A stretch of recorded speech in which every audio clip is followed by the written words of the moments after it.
Marco Reisman from Berlin. I'm a music producer, of course, DJ as well. So let's say during the week I'm producing music, and the weekends I'm traveling and doing this for already 10 years professionally.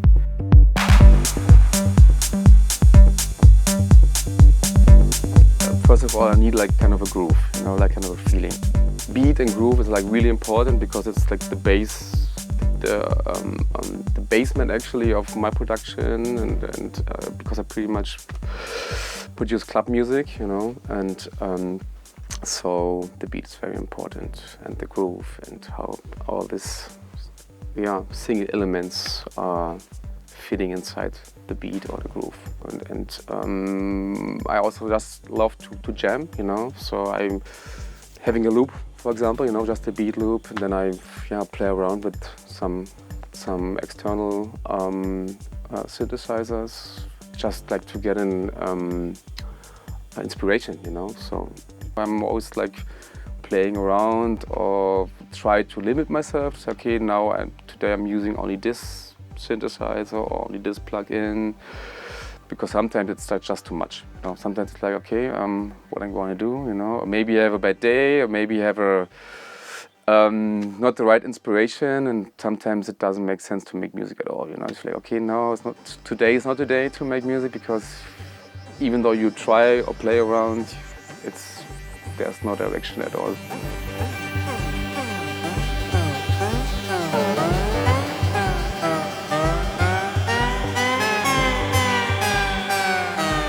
When I started with electronic music, was not actually as a producer. I'm not one of these guys who started like producing or making beats at home. So I actually pretty much started like with collecting records. I just had fun playing music, mixing music, and spent hours and hours at home, and also like years at home before I really started or before I got my first gig in the club, So, and after a while, like really friends of mine asked me like, okay, why are you not producing your own music, Then at one point I got curious. Okay, of course, behind every record there's a guy or a person who's making all this music, and so I started as well. A friend of mine, he had a studio, like lots of gear, He actually didn't know how to use it because he also took it over from a friend. So we were young, we actually had no skills, no idea, but we had time to spend with all the gear. So step by step, I learned a lot, like also from friends. Yeah, the more I spent time with all the gear, the more I got in love with it, I didn't make it professionally, so I just wanted to, making music, So I just wanted to make music, just wanted to have fun, So then, then later it became more and more. So I just love to work actually external, outside of the box, But I also love working with a computer, So you have a project, you can save it. So this kind of like memory function, So you open the project and everything is there. Some projects, if I use plugins, for example, like the Diva, like the Diva. So of course, I'm starting using the plugin with the MIDI. So writing, composing some stuff, And then if I'm happy with the idea happy with the composition or with the modulation or with everything, or like automation. So I really like to save it in audio. These guys, they have a certain analog sound, So, and there are some frequencies, I would say, or this kind of power. I would say there are some emulations, some plugins. They are pretty much sound analog. In the end, when the production is done or in the project, I think no one will really hear, okay, it's like, is this now analog or is this digital,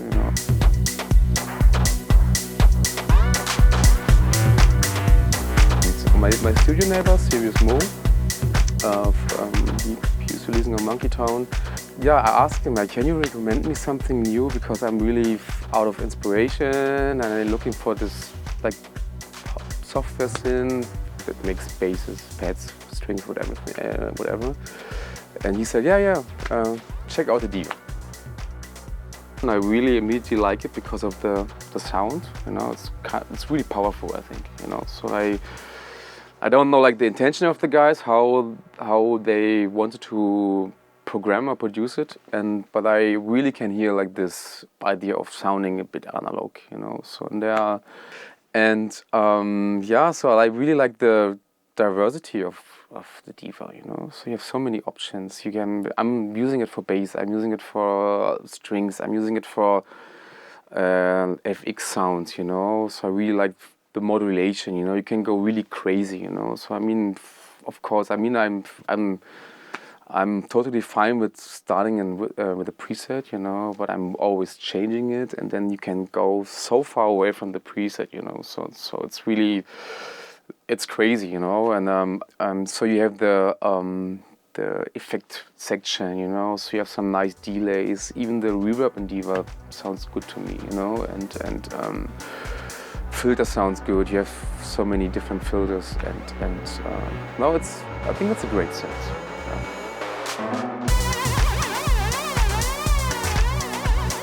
So I just released an EP on Watergate Records, which is called Run EP.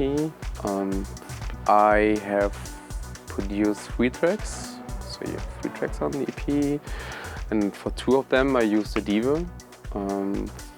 For the main track, for Run, which is kind of like a techno, more big room track, which is also a bit, I don't know, you have lots of, let me say, crazy sounds, which are actually produced with the Diva.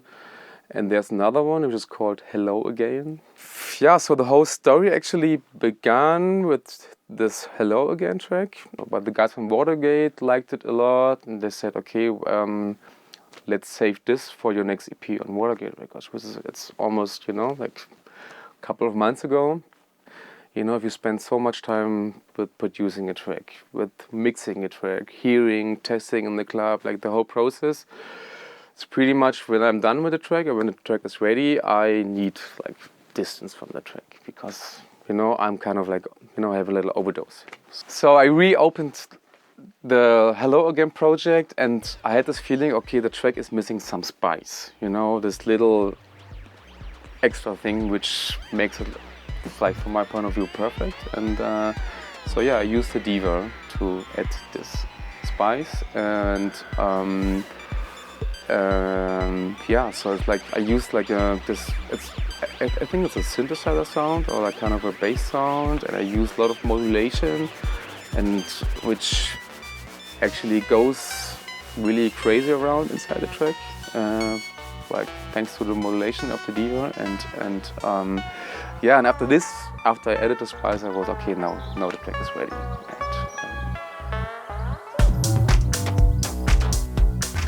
I'm running the label Upon You with my partner, Hawks Grunert, since already 8 years.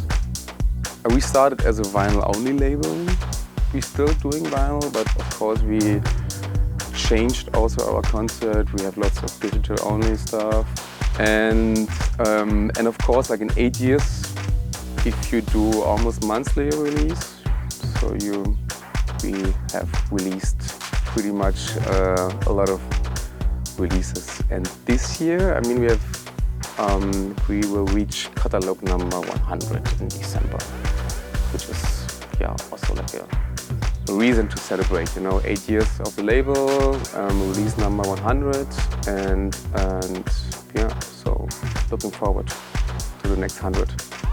Part of running a label is, of course, like doing like kind of promotion for the label, like saying, okay, hello, here we are, we're doing this. So people or labels running label nights. So it's like the best celebration to meet and greet, I would say, you know. So all our artists from the label play, we're inviting some guests, and so yeah, we celebrate new releases because we pretty much do every month we release, and yeah, so if you have time, come by.